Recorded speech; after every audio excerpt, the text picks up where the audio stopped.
All right, you are now live. Thanks, Elizabeth. Hi, everyone. Let's call our meeting to order. It's the October 17th, 2024 meeting of the Women and Gender Equity Advisory Committee. Before we get started, I would like to acknowledge that the Halifax Regional Municipality is located in Mi'kma'ki, the ancestral and traditional lands of the Mi'kmaq people. The municipality acknowledges the peace and friendship treaties signed in this territory and recognizes that we're all treaty people. It is now 4:35, so we'll just go through roll call. Hannah? Councillor Kent? Councillor Lovelace? Sonia? Present. Thank you. Cheryl? Murphy? Yes. Yeah, I'm here. Thank you, Cheryl. Councillor Kent is here. Great. Thank you, Councillor Kent. I'm listening. I'm only steps away. I have to have a cup of tea. Off you go then. Liz Fraser? Liz hasn't joined the meeting yet, but Councillor Lovelace is joining right now. Great. Hello, Councillor Lovelace. Thank you for joining us. Rhiannon? Yes, hi. And Doreen. Hi, Doreen. Hello. And Elizabeth, we have formal regrets from Zoe and Cheryl. Great, thank you. And in terms of support staff, we have Amy is here. I saw Amy. There you are, Amy. Thank you. Hi.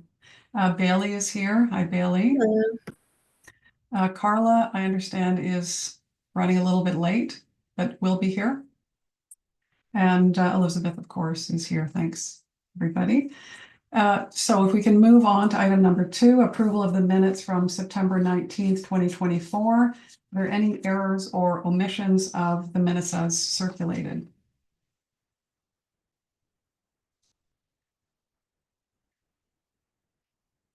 Okay, seeing none, can we have a motion to approve the minutes from September 19th, 2024? I'll move that. Thank you, Councillor Kent. And can we have a seconder, please? I can second that. Thank you, Doreen. So so all in favor? Right. Any opposed? Okay, so the motion carries. The minutes will be accepted as circulated. Thank you, everyone.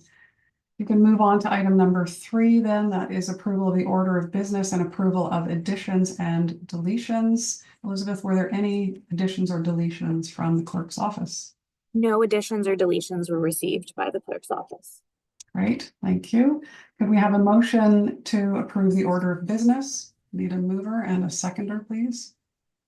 I'll move that. Cheryl. Thank you, Cheryl. And I think seconded by you, Hannah. That's correct. Thank you, Hannah. So we move that the agenda is approved, but there's all in favor? Show of hands, yes. Anybody opposed? No, okay. So the motion carries. The order of business and approval of additions and deletions have been approved. Councillor Kent, are you trying to get my attention? You're waving? No, you're good. Okay. Item number 4, business arising out of the minutes. There's no business arising out of the minutes. Is that correct, Elizabeth? Yes. That is correct. Thank you. Number 5, if we can move on, call for declaration of conflicts of interest. I'm just asking all committee members if there are any conflicts of interest to declare at this point.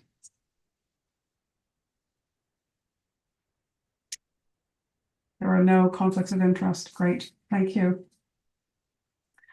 On to item number 6, consideration of deferred business. There is none. Is that correct, Elizabeth?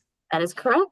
Thank you very much. Moving on to item number 7, correspondence, petitions, and delegations. Item 7.1, correspondence. Elizabeth, any correspondence received by your office? No correspondence has been received by the clerk's office. Thank you.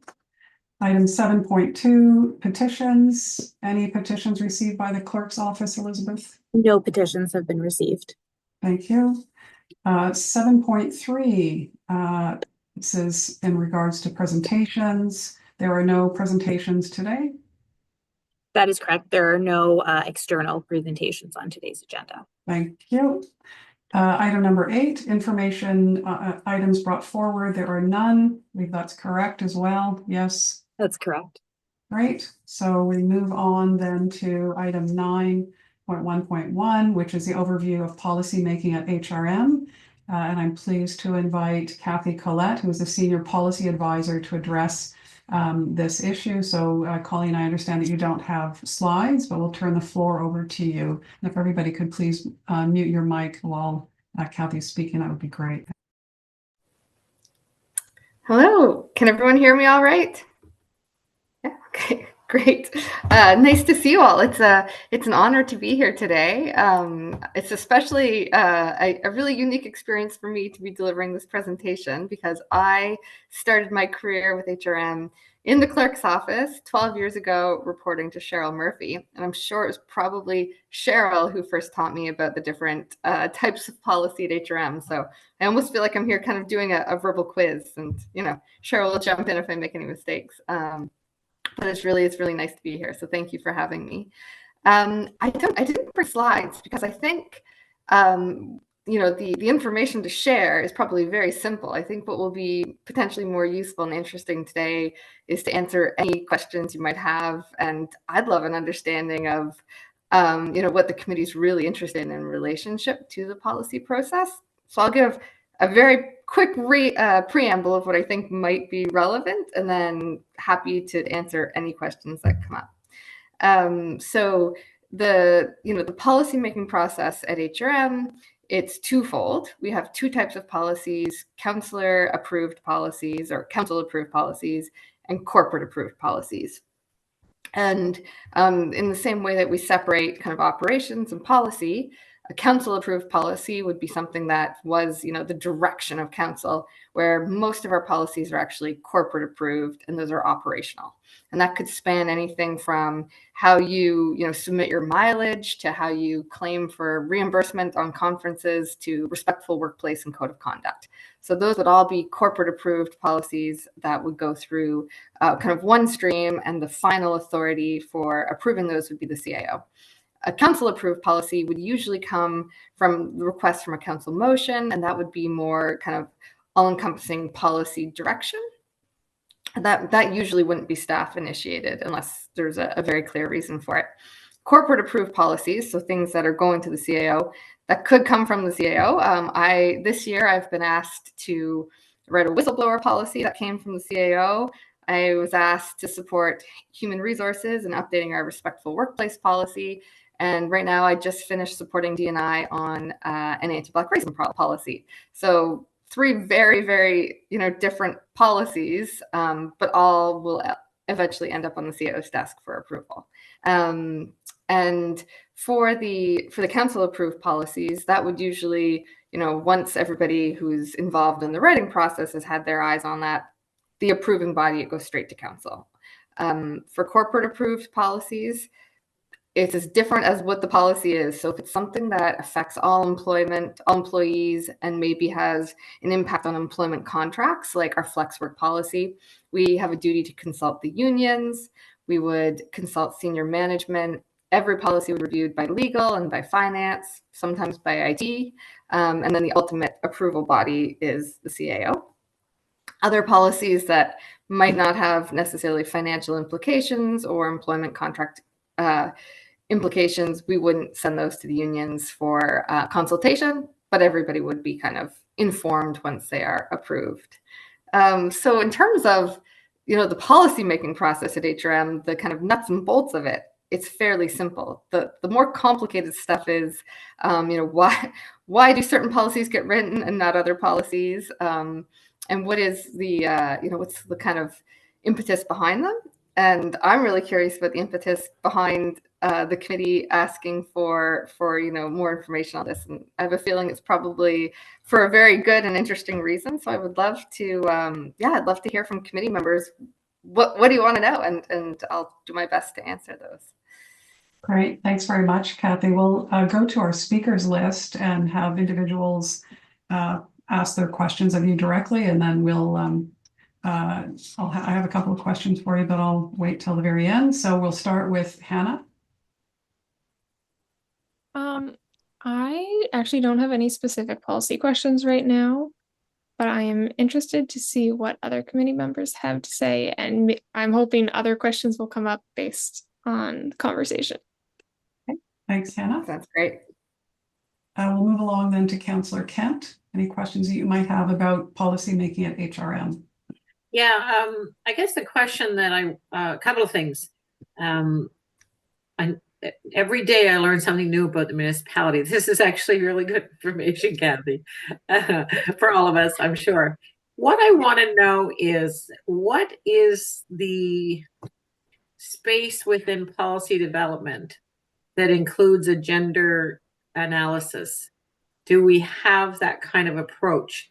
I think one of the things here at this committee that could be helpful is, if there is a gender analysis, what role could we play in reviewing some of the policies that might be coming forward? I think in general, it would be reasonable that a gender analysis really be looked at in all cases, but I know that's, that's rather heavy, but it's important. So I guess I want to know that piece.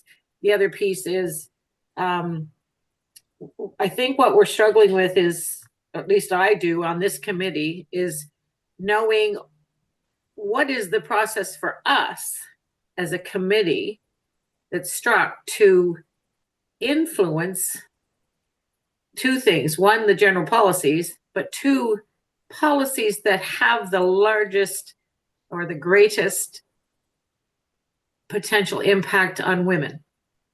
Housing, for instance, grants that are available to women serving organizations and such. And so I just feel like, is there a way that this committee could be more effective and useful as a tool? Because that's, we're here as a body of council, and it just doesn't seem to me that we have a role in the day-to-day and the impact on things that council considers. Okay, great. Two really important questions. So I'll start with the first one. So often when, a policy like the flex work policy, or basically anything that's under the HR umbrella of policies, there was a huge policy review a couple of years ago now of all HR related policies. That would be like vacation policy and pay and sick leave and maternity leave. And when that policy review was happening, there was the requirement for D&I lens to put on that. So the D&I lens would include a gender equity lens. It would be, something not as rigorous as GBA plus, but I think what ended up happening, because there's 80 policies to review, was the D&I team came up with 7 questions that was asked for each of these policies, and the policies would be sent to D&I. Someone on the D&I team would review them, kind of asking those 7 questions. I think actually all members of the D&I team participated, because it was a huge amount of material to review, and then comments were sent back and either accepted or not accepted. Ideally, what would happen is, if a comment was not accepted, there would be rationale given back to why that comment was not accepted, and there could be dialogue. I'm not sure that always happened in this, in this huge chunk, but that would be the ideal process, is that even for legal or for finance, any recommendation that was not accepted by a reviewer, that there would be dialogue around that. So in terms of specific gender lens beyond D&I, like using like a GBA plus tool, it's my understanding that is something that we would like to and should be moving towards for policies where that would make sense. Right now, government relations and external affairs, which is the team I work on, which is 5 kind of policy advisors or policy strategists, we're actually working on a kind of a policy framework. There hasn't been one firmly in place, I would say, for a little while. There's been different takes on how that policy process works in different business units. So we are kind of looking to streamline that. And gender equity, or GBA plus, would definitely be one of the kind of review criteria that would be considered but as we kind of work through that process. How the committee could function in that is a great question. And I think, Elizabeth, maybe even Cheryl, Bailey and Carla might want to jump in here. I think if it was established that policies could be shared with this committee, especially if they're have kind of a relation to gender, like I see that as absolutely valuable. I think that's something that would need to be kind of ironed out, but I don't think it is. I don't think it's unprecedented to have an advisory committee of council review a policy that kind of pertains to the mandate of that committee. So I think certainly things like our employment equity policy, when that goes for review again, those would be types of policies that I think the Women and Gender Equity Committee could ask for, for the opportunity to review that. So I think that's the first question. Second question, how does the committee kind of play more of a role in the policymaking process for HRM? Again, I think, the clerk's office would probably kind of have the final authority over that. But it is my understanding that, you can make motions to, to your kind of next body up on there should be a policy relating to this, or staff should consider developing a policy, or council can, request a policy for that. So I think you can make policy recommendations as one of your motions. And certainly if a policy was suggested or recommended from this committee, I imagine that it would then come back certainly for review here. Elizabeth, Bailey, and I don't know if Carla's here yet. Is there anything you'd like to kind of add to that part?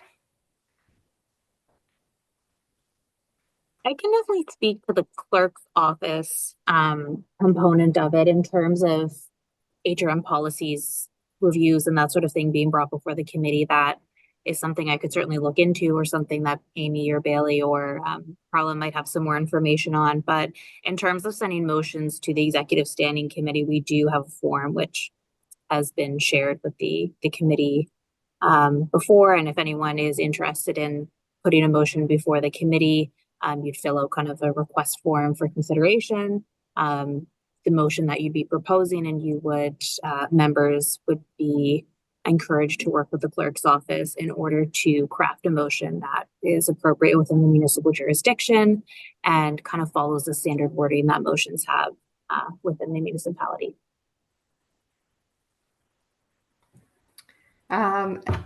Councillor Kent, are there any kind of nuances of your question that you want me to try and spend some more time on? Okay. Great, thanks for that. I will move on now to Councillor Lovelace. I did see a hand up, Amy. I Oh, think. sorry. Yeah, Amy had her hand up. Go Chair. ahead, Amy. Apologies for that. Oh no, it's okay, no problem, Jackie. And I figured I'd just put my hand up now because I think it relates to what you just shared, Kathy. But it could also be, we could discuss it more as we go along in the conversation. But I think there's also ways that while they're not maybe upfront explicitly sort of stated as the committee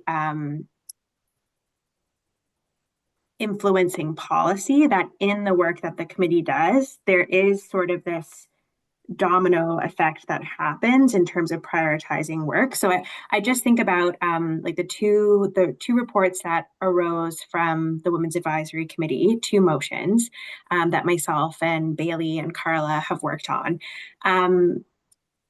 in regard to combating Islamophobia and the safety of Muslim women and girls, and the report around race and gender-based data and anti-Asian racism. Through the committee making those motions for work to be done on those issues, and then the subsequent sort of research and engagements that happened in relation to those reports and the recommendations that came from those reports, you have kind of set in motion some of the steps that lead towards eventual policy change. So there are things that, came through in those reports that now as staff, we're considering in terms of how do we sort of move this work forward so that eventually there may be a policy change at the end that would have an impact on communities. So for example, like conversations that community had, insights that community had brought up in those conversations around, we'd like it to be really clearly stated in public spaces that there's zero tolerance for harassment. That kind of thing that could then become, hypothetically a sort of municipal wide policy that is implemented and has an impact on community. When you trace back where that came from, it was through the work of the committee that work came forward. So just to say that I know it's harder to think about what the domino effect could be with some of the motions that are brought forward, but definitely space there. And I think also in follow-up to some of the motions that you folks have made, when there is reports written in relation to those motions, there's also opportunity, I think, for the committee to look back at those reports and look at them and see what if this maybe, and sort of converse with staff to say, what if this is not moving maybe as quickly as it could be or should be, or what has sort of, what do we need to prioritize from the work that has come forward? There's some space there to really kind of dig into, I think, policy changes. So just wanted to add that to what you were saying, Kathy, about those like broader pieces that are sometimes a little bit more nebulous, I guess.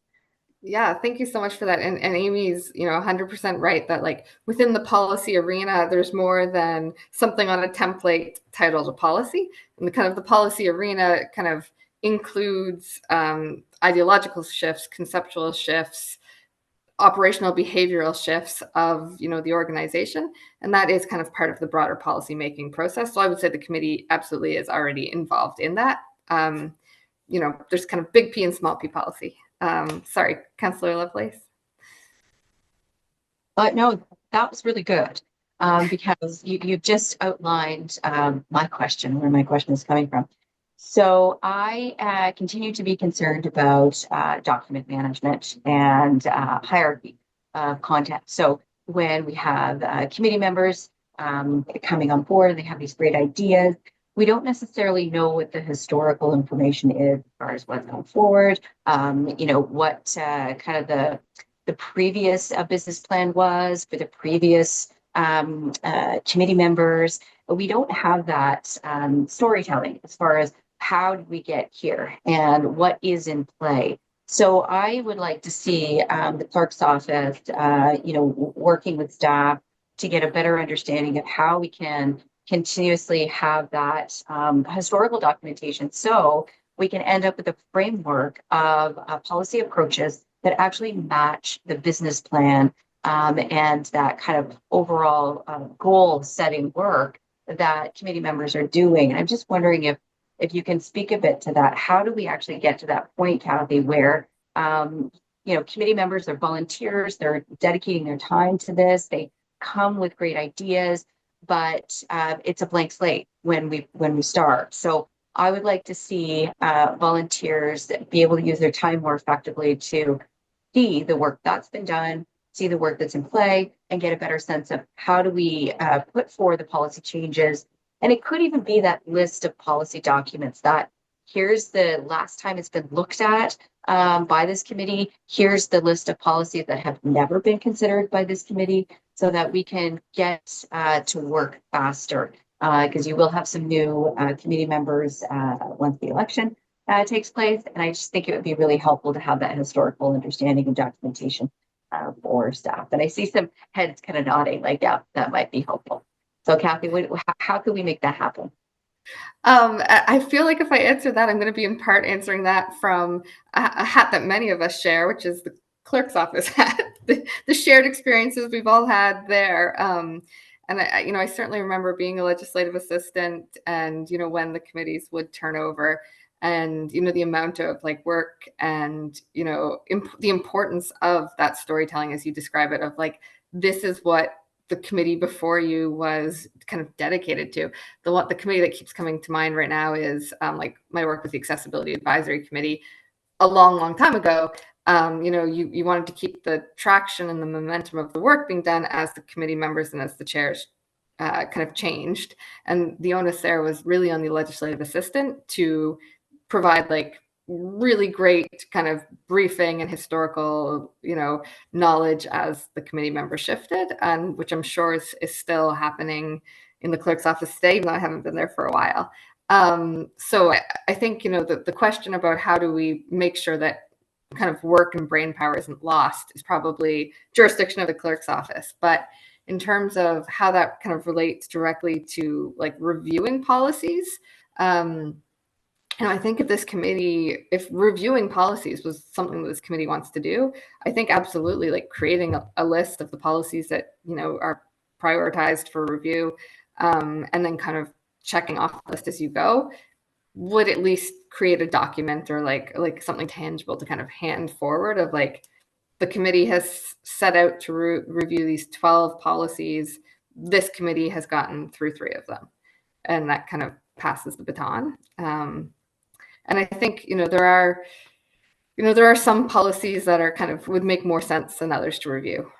Certainly, I think by this committee, some where there's a very clear gender equity impact, maybe less so than like our mileage for conferences.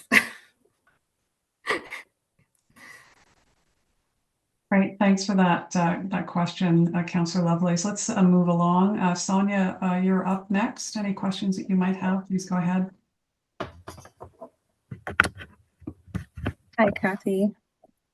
And everyone, of course.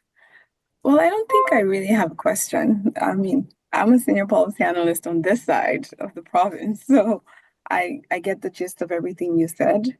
However, the first question from Councillor Kent was going to be my question around how can we help, how can we support, because we do have wealth of knowledge within this space, and it's not like we're just looking for work. We just want to make sure that our time within this group is maximized and our skills too are maximized. I know that's not 100% for you to answer, but we're just trying to, I guess I just relate with what Councillor Kent said or what she asked around how can we help, because we also, not only with our professional hats that we wear and our professional skills and knowledge that we have, we also have a diverse group within this advisory group. And so, I mean, it will definitely be great to participate even more actively in some of your priorities. I don't know if that has anything to do with how you maybe engage or collect, impact assessments or whatever from community or from, groups like these when you're creating policies that relate. Although I hate to say, some policies don't relate, because most policies at the end of the day relate to, as long as they relate to life and living, and yes, even the mileage one, it would relate to gender equity at some point. So there's always that input and perspective that we could bring to little nothings. And I think this is just an invitation for your team to think about, help us think about how we can support and how we can, enrich the work that you do, in addition to whatever engagement or consultation you do with community, but how you can leverage the knowledge and expertise in the room. Yeah, no, that's great. And it's lovely to meet a colleague at the province. I think, lots of light bulbs going off while you're talking. And I realized I didn't maybe properly kind of introduce what like government relations, which is our kind of little tiny team of senior policy analysts do.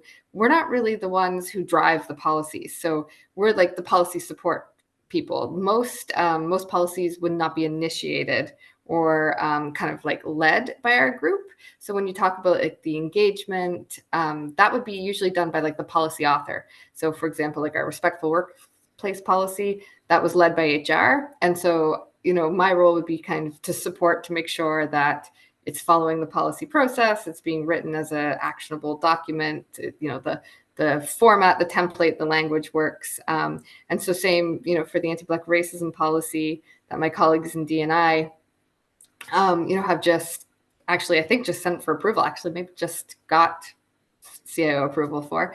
You know, I'm there as kind of like the support person. So I think your questions or your comments are very valid. I think it's something that we should kind of share with the policy writers and like the policy leaders. And it's certainly, you know, something that our team can remind people like, hey, have you looked at all the different opportunities for engagement? Is there a committee? Is there someone, you know, is there someone that you haven't talked to that could be a really great resource?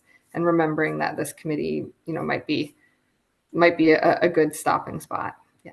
And yes, absolutely. Gendered implications for everything. I just meant in terms of priority. I think probably I can think of a good 10 policies that would come first on that list. Great, thanks for that, Sonia and Kathy. I will move on to Rhiannon. Any questions that you might have for Kathy? Yeah, I don't know if I have a specific question, but I will talk a little bit. Very thankful for your knowledge and the work that you do. Sometimes policy isn't seen as glamorous, but it's like really important. It provides, you know, structure, flexibility, and a means to do things. I also appreciate the questions and comments of the other people present. I guess it's like as I come to these meetings and like learn more about the workings of like the municipality, it's like it's deeply interesting. I do find this very interesting, but it does, you know, to the last couple of points, it does leave me with like a little bit of like, okay, like what to do about this mentality, which I think is like interesting and something that I need to like sit with or challenge myself on. I do think that this one in particular is like a little funny for me because I remember in my first meeting, I was just looking it up to be sure. I remember reading through the Municipal Conflict of Interest Act, and like in it, the definition of spouse is like spouse means either of a man and woman who are married to each other, blah, blah, blah, blah, blah. And it's like, you know, from a gender lens, like that's a funny one, but like, you know, policy is interesting.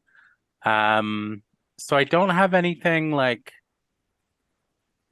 I guess to add at this point, but just like, you know, thank you for getting my gears working and thank you for being like available and like good at what you do. Yeah, well, I think, you know, you have a lot of wisdom, and I think that certainly, like, I can't believe the conflict of interest form says that. So knowing that, it would be absolutely, you know, a great motion for this committee to have, you know, forms and things like that reviewed from a gender equity perspective. I think that would be totally within your kind of mandate to suggest that. You know, I think that's probably an oversight. I think it's kind of like if anyone knew that was there, it probably would have already been changed. So, you know, that might be a good starting point for almost doing like an audit of, you know, documents like that you can, you know, especially ones that would come before committee members to say, like, we have a gender equity committee and we're being asked to sign a form that is not gender inclusive. Like, that's a problem. Not specifically a form, sorry. Like Like a statement. it was in the orientation presentation. It's like a link Right. to Municipal Conflict of Interest Act. Right. Still, But yes, yes. something that could be changed. And like we, you know, for example, do not currently have a policy around gender diversity or like gender inclusion. We have, you know, we do have some municipal guidelines, but you know, that's certainly something that I think is not something the municipality currently has. So if that's something that, you know, this committee, you know, saw as something that the municipality should have, you know, that's something that I think could be advised or recommended on. Thanks For for that, Kathy. And I see, Elizabeth, you've got your hand up. Please go ahead, and then we'll go to Hannah. Yeah, you're muted. Lucy. Sorry, I was muted. I wanted to touch on a few things. First, kind of to go back to Councillor Lovelace's suggestion, I just wanted to say for the record, I will be taking that back to the clerk's office, and hopefully something like that we can look into incorporating into orientation for future committee members.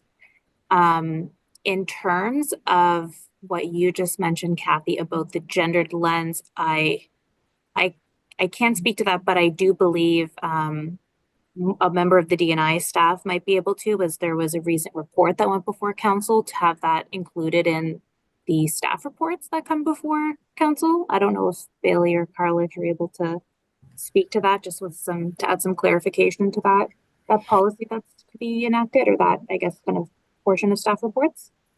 I see Yes. Bailey's That's for staff report. Sorry. Yeah, so that's for staff reports specifically and doesn't apply to like the policies we make and such. So that's when staff are taking things to council. So if we're, as Kathy had been saying, like a corporate policy that was going to the CIO, it wouldn't fall under the same diversity, equity, and inclusion guidelines as staff reports. Okay, thanks for that clarification, Bailey. Hannah, please go ahead. Thanks. Yeah. To the point of like our committee reviewing policies or auditing policies. If our committee is to audit policies or review policies, and that is part of our mandate to ensure that council and staff members are operating out of the best interest of all the citizens, what are the actions we would have to take in order for our audits to become action steps for council or action steps for staff members to change that policy?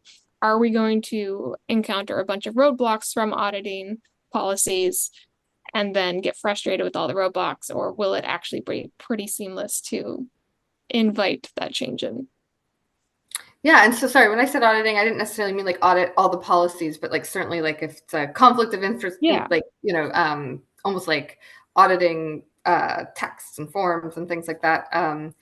But so everything that the committee does gets done by like a motion of the committee to the executive standing committee. So, I mean, there will always be, you know, those steps where you have to make a recommendation to executive, and executive would have to make the recommendation to council, and council would have to pass the motion. And so for kind of council approved policies, that would be under council kind of jurisdiction.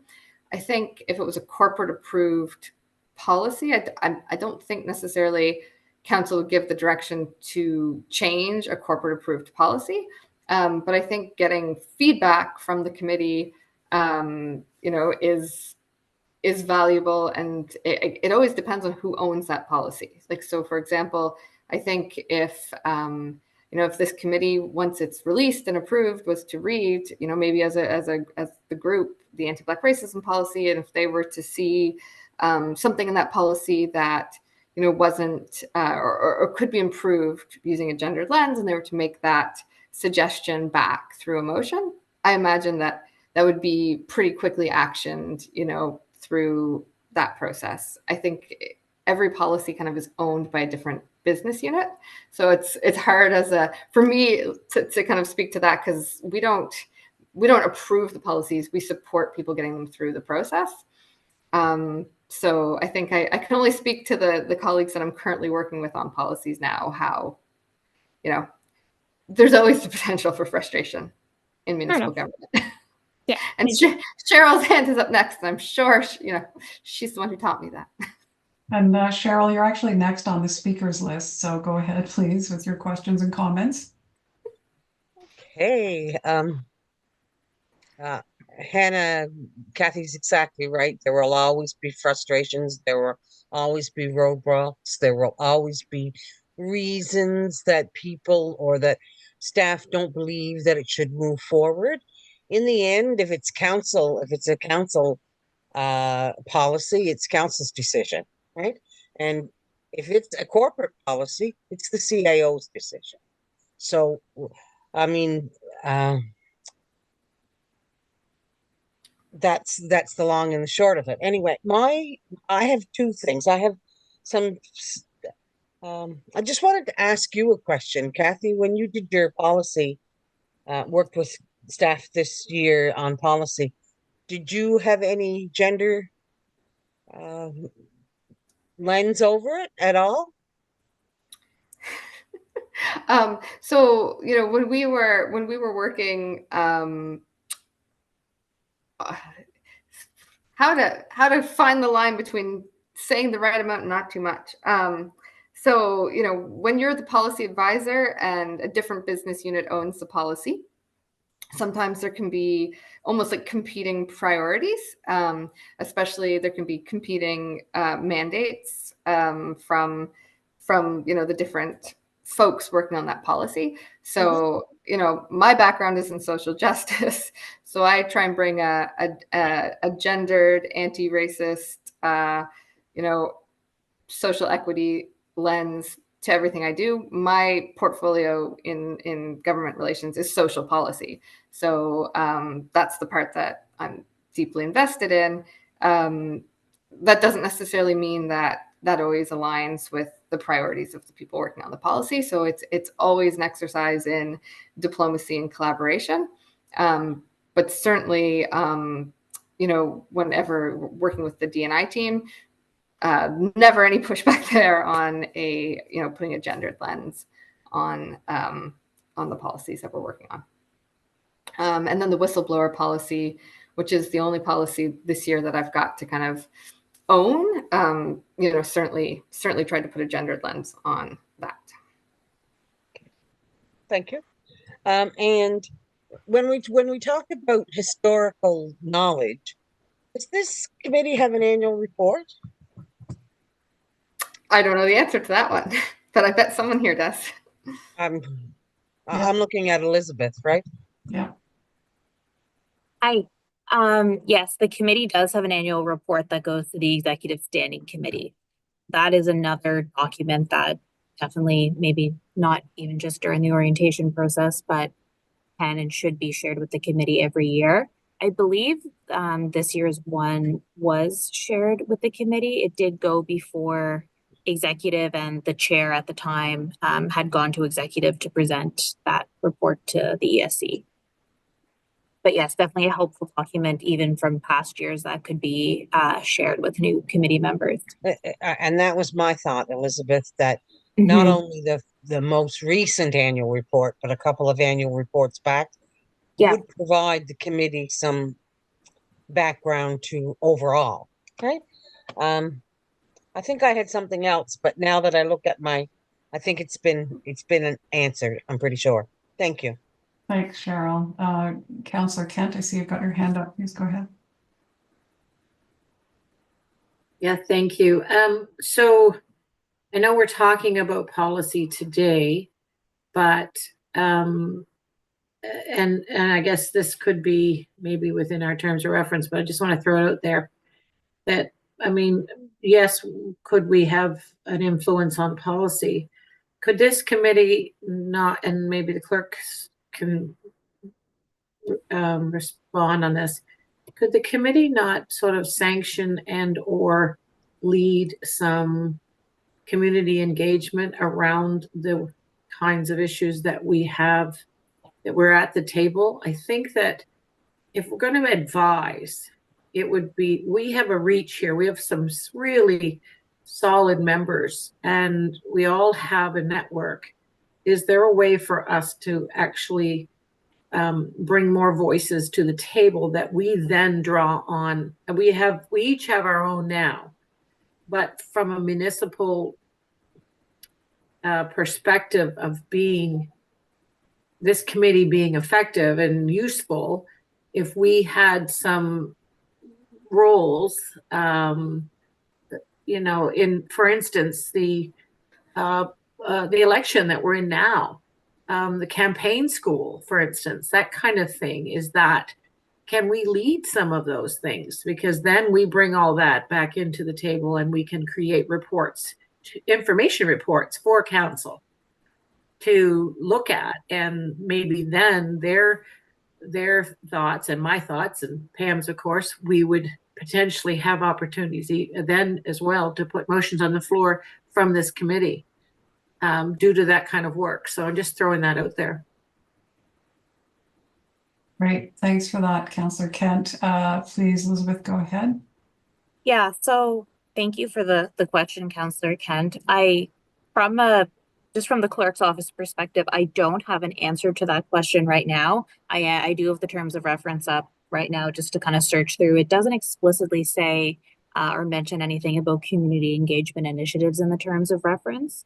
And because of that, that would just be an item that I'd have to take back and get some further advice and detail on if that would be something that this advisory committee could undertake. Thanks, Elizabeth, for that. Moving on to our next speaker on the speakers list, it's Doreen. Over to you, please. Thank you.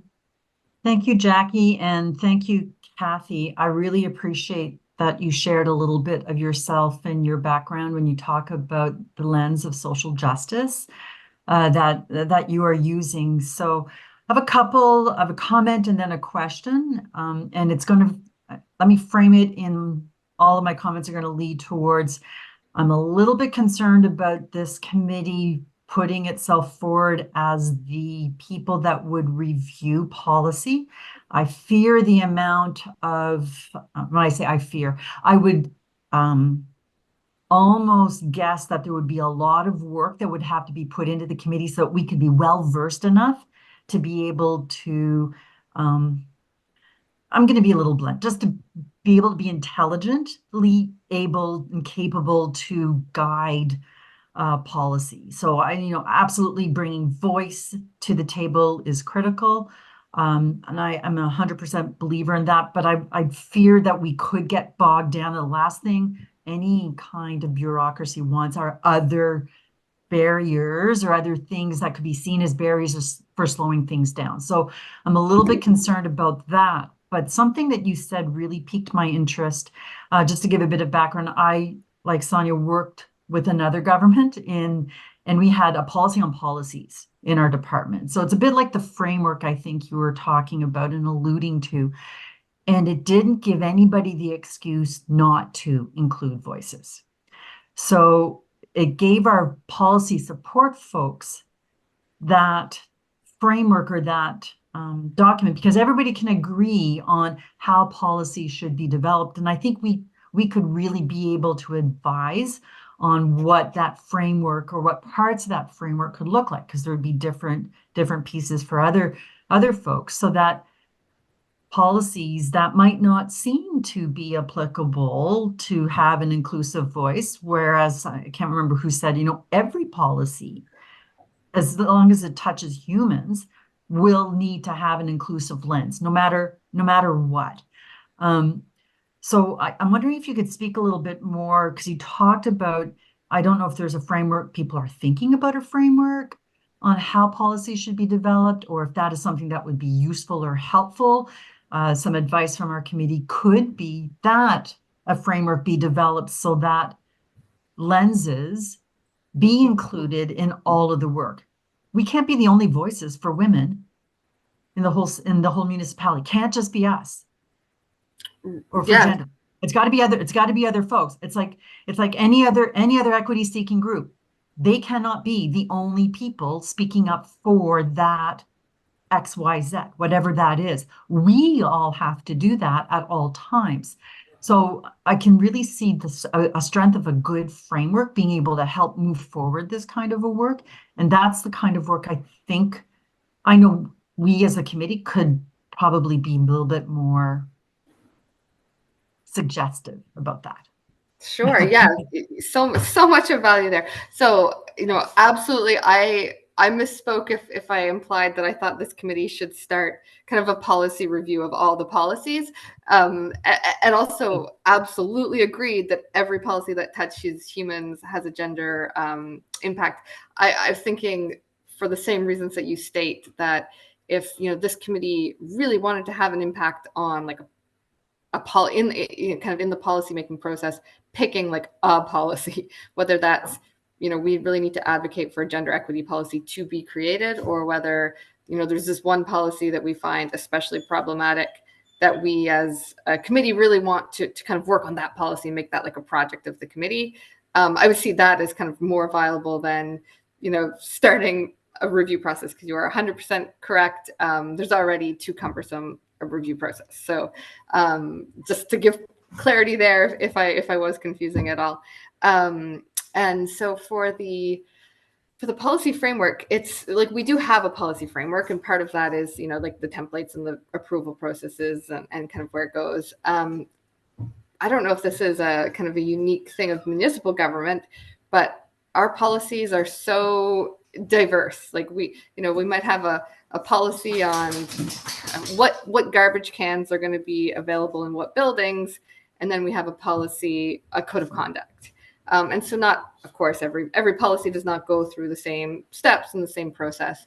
So what the policy framework we're working on is kind of almost like, does your policy impact this? If so, these are the things you need to think about. Like, does your policy relate to this? Who is the ultimate approving body? So, the package we're trying to put together is really supporting municipal employees in kind of understanding what they're trying to do with their policy. One of the questions being, does it need a policy? Is it maybe more of a standard operating procedure? But I think, absolutely, I can always speak for my little group of 5. And if this committee would like to see, a draft copy of, what we eventually are planning to roll out for a policy framework, that's something that we could bring back into a presentation to this committee on. Absolutely. Great. Thanks, Kathy, and thanks, Doreen. I don't know, Cheryl, if that is a legacy hand or if that is a new question. It's actually a new question. Okay. I like legacy hand. I've never heard that before. Yeah. That's great. I hope to never have a legacy hand. Anyway, in my mind, that brings up some really weird things, like Halloween is coming up. Anyway,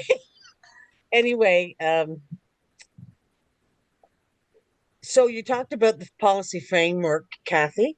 Can you, you just offered it out in draft form. Can you give us an indication of when that might be coming to council, or is that is that a priority, or is that not a priority? Well, for those who have kind of worked in government, this might mean more than for those who haven't, but it's not in this year's current mandate letter. We're currently working on the mandate letter for next fiscal and trying to get that included in the mandate letter for next fiscal. Yeah. So that tells me April of 2025 around the, yeah. Okay. Or and beyond, right? I think that's it. Thank you. Great. Thanks, Cheryl. I'm ready. Sonia, your hand is up. Please go ahead. Yes, I think like Rhiannon, I just wanted to thank Kathy for her wealth of knowledge. And I also just wanted to add to Doreen's point and to your last point, Kathy, around what you're trying to develop. I wanted to mention that the Office of Equity and Anti-Racism within the province, we did just release what we call an equity impact assessment tool. That might be something that maybe you could add it to your list of things that you would just take a look at to see what's there that could be useful. In many ways, it's like the GBA plus, but in many ways, it talks about involving community when developing policy. When you're thinking about an intervention of any kind, it's us just saying to units or business groups, like you call them, and saying, so who said that's a problem? And who defined that problem? Who helped you define that problem? Because many times, as we know historically with policy, someone in an office with an air conditioner just defines a problem, puts out what the recommendations or, solutions should be. And while they're trying to solve or reduce discrimination or harm to one community, they might just be harming another community within the underrepresented and underserved groups even more. Anyways, not to go into too much of that, but that tool just helps policymakers and program developers think about who is at the table while you're thinking about the problem, while you're thinking about the solution, and while you're thinking about the implementation. and how does it impact them, and what role can they play? Because as we always say in our office, that's the Office of Equity and Anti-Racism, the underrepresented and underserved groups are the specialists in solving the problems that impact them. And so this tool just helps us advise all of government, provincial government, to include community voice at every stage of policy or program development. So that might be something you might like to take a glance on our website. I could drop the link or email it to you. Sure. Actually, I was going to ask, so is that available on the external facing website? Yes, it is. Yes, I mean, I can certainly search, but maybe I can drop it for you right now. I'd love to use that as an excuse to connect with you again. It's always nice to meet colleagues in another level of government. So I'll steal your email from the invitation. Happy to share and happy to provide more context to some of the details or connect you with the director. Because now I've moved from the policy team to the engagement team. That's a different story. But yes, I'm happy to also connect you to the. I think I might have a few friends over there. So yes, I think you're from a pretty powerful team, and I would love to learn more. Absolutely. Oh, amen. Great, thanks, Sonia. So Kathy, Doreen, you've spoken. Yes, you have. So I had a question for you around the cycle of policy review, and you may have mentioned it in your comments, but what I'm interested in is there's generally, when a policy is approved and then sent out into the wilderness, there tends to be a 4-year or 5-year review period. And so can you talk a little bit about that duration and process for policy review? And where I'm going with that is, if SGBA, for example, is not in an existing policy, is the review timing an opportunity to pick up on those? And I'm just going to say maybe bring them to this committee or to somehow engage this committee with that process? Yeah, and I think to a point made earlier, like there are hundreds of policies. So I think you would not want to have every policy as it comes up for renewal to come before this committee. No staff person could keep up with that. So if policy review is going to be something that the committee did, I think, strategic and specific and intentional, policies or clusters of policies might be a good place to start. Often our policies actually have a 2-year review period. So they'll say review in 2 years. Now, what we noticed with HR is, there was, from an AG report, all of the policies did get asked to be reviewed through an equity lens. And before they were all reviewed, their renewal dates were coming up for review before the policy project was finished. And so I think probably the next time those policies get edited, there will be maybe like a 3-year, or I think they will put a longer review period on those because it takes so long if you're reviewing like an entire cache of policy like HR. But yeah, I don't think I've ever seen a policy at HRM that's longer than 2 years for the renewal process now, or for the review process. That review process isn't done by us in kind of the policy shop. The onus is on the business unit that owns that policy to review it. And then if they determine any changes are needed, then they would send like a document to the CEO that says, here's the original, here's all the changes. Can you approve the changes?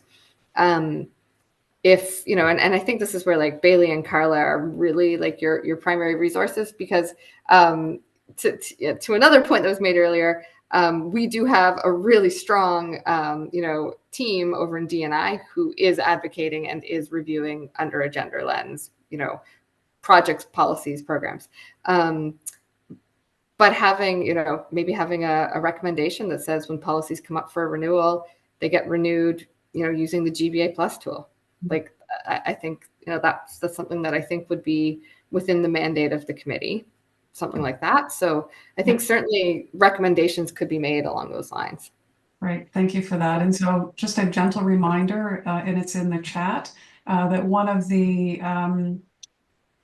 one of our responsibilities is looking at reviewing and receiving municipal policies, priorities, and decisions using a gendered lens. So again, thinking about the terms of reference for this committee and how it connects directly with policy development and policy review is really important. And Kathy, I 100% appreciate the fact that there are so many policies that would cross anybody's desk on a given day that it would be virtually impossible for this committee or any committee of volunteers to take that on. But I think if we look at our terms of reference and see our kind of focus on the key issues that impact women differently or have a significant gender equity component to it, I think that's sort of our area of interest and expertise. So it would also be really interesting to know about the framework on policy development. And I know you mentioned a few frameworks that are in that policy development framework, and I'm assuming SGBA Plus is in there with all of the other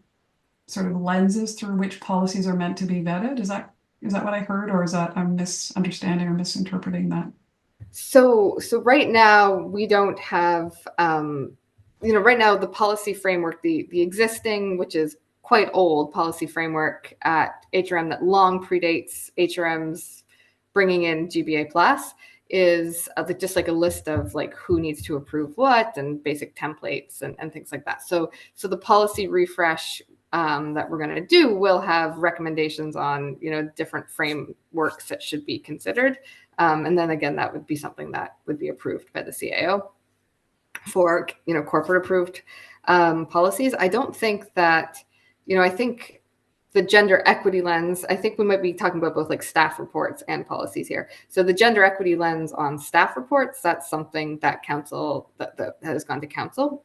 There could be a motion, there could be a direction to us to kind of mirror that in policy. That's not a direction that we have right now. That's super helpful, Kathy, and all of you committee members heard it here first. So remember, use the power of making motions to help move some of this forward. So again, if it's in keeping with our terms of reference and there's sufficient staff capacity, there's nothing preventing committee members from putting a motion forward. And the one that I believe I heard Kathy suggesting seems to fit within the remit of this committee's terms of reference. Again, thank you, Kathy, for that. That's super helpful. So we've heard from all of the folks on the speakers list. Is there anybody else who would like to add another comment or question?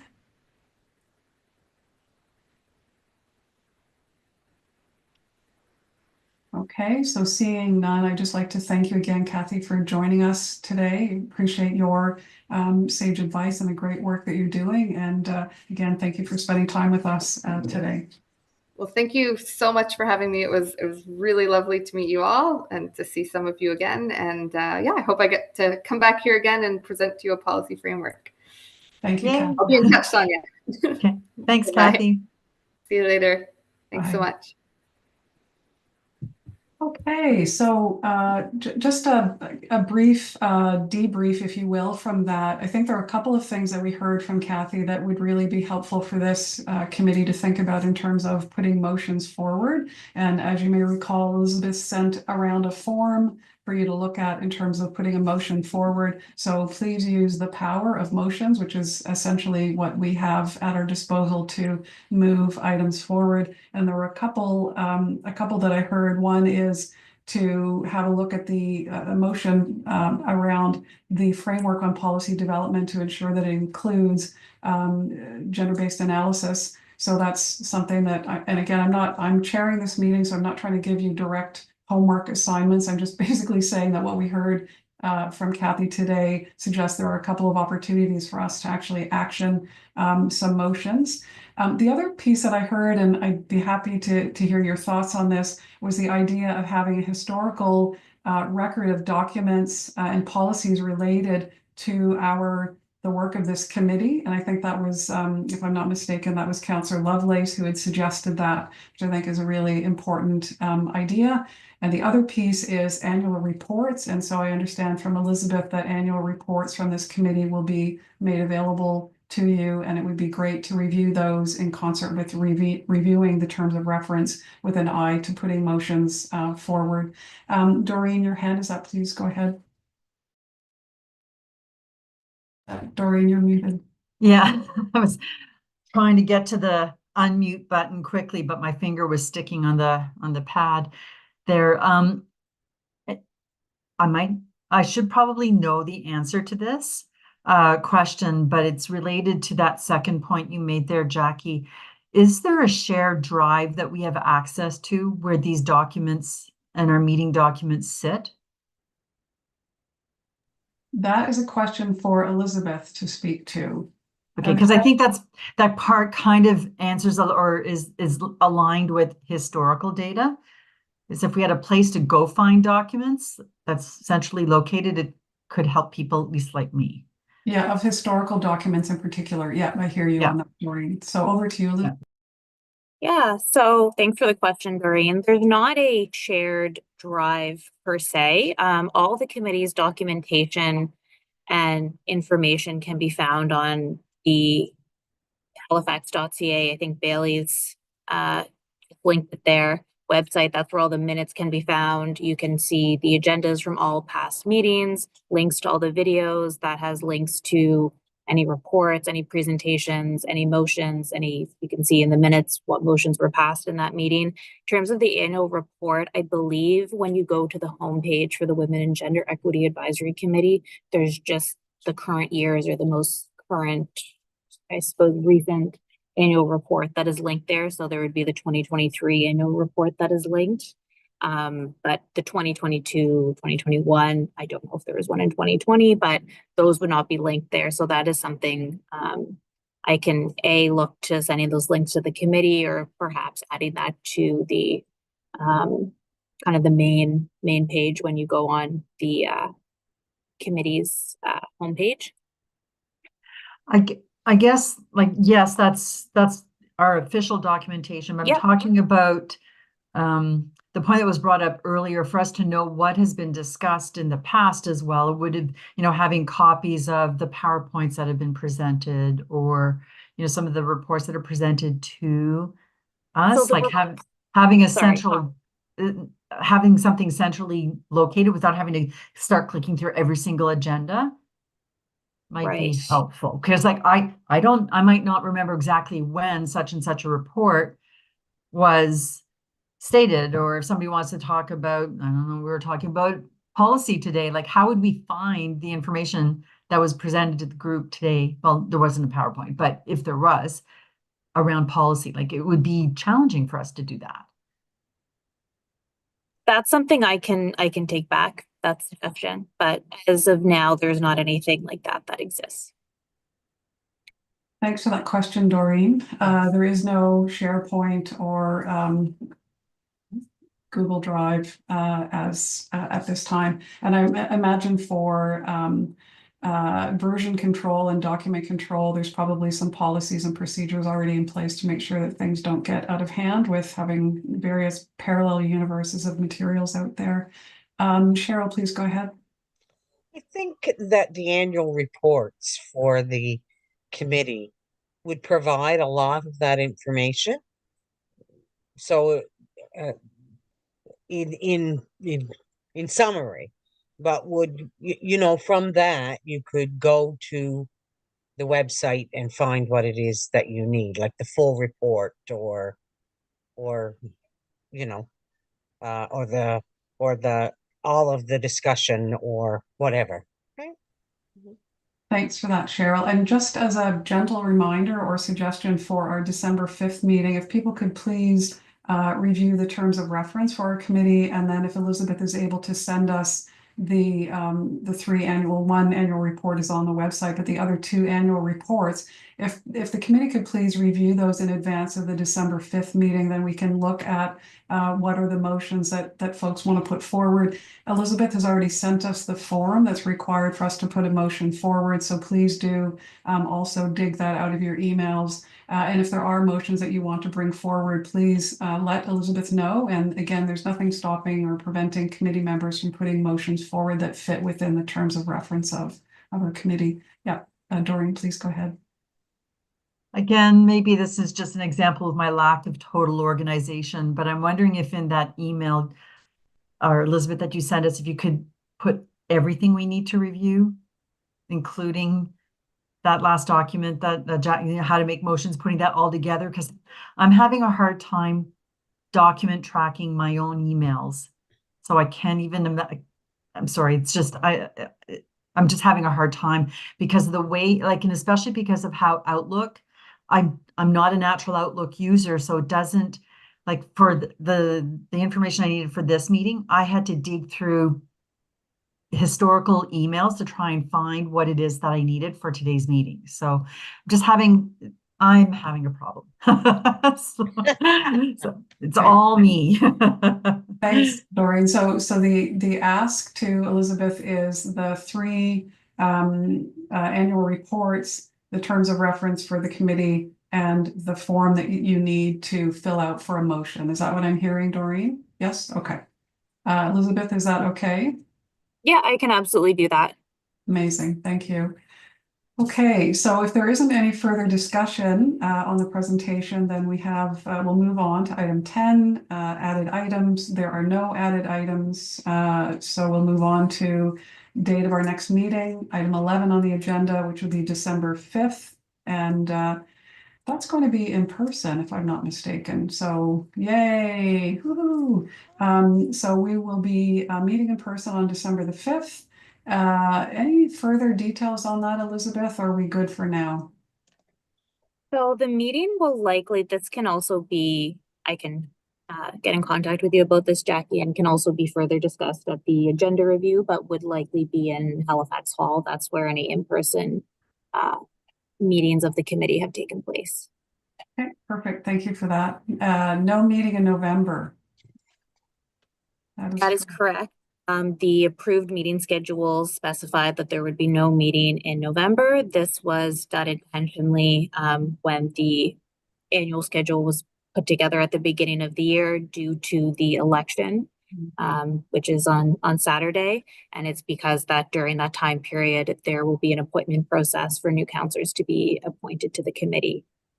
But we do expect that by December, those appointments will have taken place. Okay, thanks, everybody. So if we could have a motion to adjourn.